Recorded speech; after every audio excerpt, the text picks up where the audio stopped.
companies. Wow.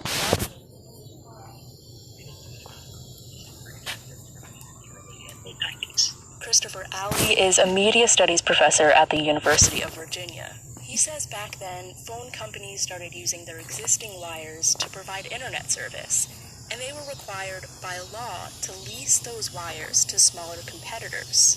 But in 2005, that leasing requirement went away. Which basically was the end of internet competition, because suddenly all these companies went under because they didn't own any of the infrastructure. They were just leasing it. So that's what happened with the phone companies. What about the other big provider of broadband, cable companies? There was actually a lot of competition in the cable market back in the 90s too. But the Telecommunications Act of 1996 made it easier for cable companies to consolidate. We actually had a ton of tiny cable companies in this country. Thousands of them. What the 96 Act allowed was for companies to gobble up all of those tiny cable systems. Then, in the 2000s, the big remaining cable companies made handshake deals with each other. Companies were basically trading off areas, so they wouldn't compete. Time Warner Cable might have Minneapolis, but Comcast has Philadelphia, and Optimum has New York, and they've all basically agreed to stay out of each other's neighborhoods. Those deals are honored to this day, which means there's also almost no competition among cable companies to provide internet. And you may be thinking, okay, but what about antitrust law? Can't that step in and make these companies compete? Cable companies can still say, well, there's competition. Because look at all the cable companies that exist. There's Cox, there's Charter, there's Comcast. We're not a monopoly, but if you drill down to the individual markets, you start to see these kind of local monopolies exist. Christopher says antitrust is done at the national level. So there's no government agency enforcing internet competition. But you may wonder why these companies are not trying to break these handshake deals and compete anyway, or why smaller companies and startups don't get into the market. Christopher says it's because of the cost. It is so incredibly expensive to lay down wires now. Like the literal infrastructure cost, the capital investment is too much right now. Christopher actually took a road trip across the U.S. to get a sense of what the internet looks like here. And he discovered a bunch of towns and cities experimenting with how to make the internet better, like towns that fund their own high-speed networks and then allow lots of private companies to deliver service using those networks. But he says at the national level, there is a very entrenched system for how internet works. It's been crafted through policy and corporate decisions over decades, and it's probably not going away anytime soon. Producer Camille Peterson. And if you're interested in learning more about how smaller cities are making their own internet, our cousins at Planet Money have a great show on the topic. You can find links in the show notes on our webpage. And we got another great question answered after the break.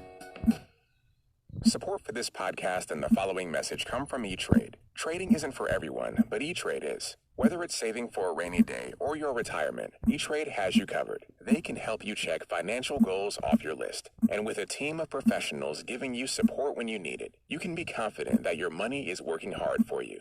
Get more than just trading with E-Trade. To get started, visit etrade.com/podcast for more information. E-Trade Securities, LLC, member FINRA SIPC. Democrat and Republican lawmakers are still tussling over the $600 a week extension to unemployment benefits. In a nutshell, Democrats say the extra funds are critical for the unemployed and indeed for the economy. Republicans say the money could remove the incentive to return to work for some people. Now, our listeners have a lot of questions about all of this, but one that keeps on coming up is why $600? That's such a round number, right? Producer Darius Raffian has the answer.